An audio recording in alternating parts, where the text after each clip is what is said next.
Oke guys, ketemu di konten pertama di channel YouTube Bandung Kuliner, yaitu elot nih.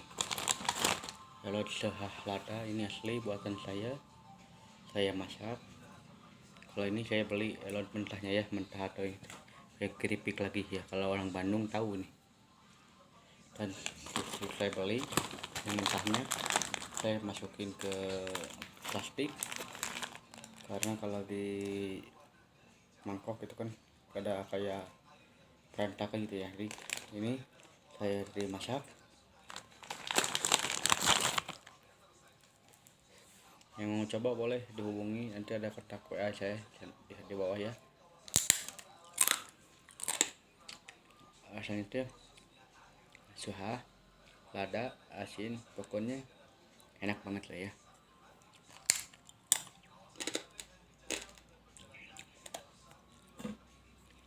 Kalau ini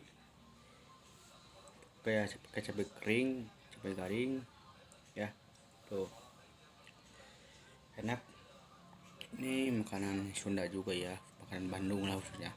Siparai, elot, suha, lada, banyak yang jual juga di pasar.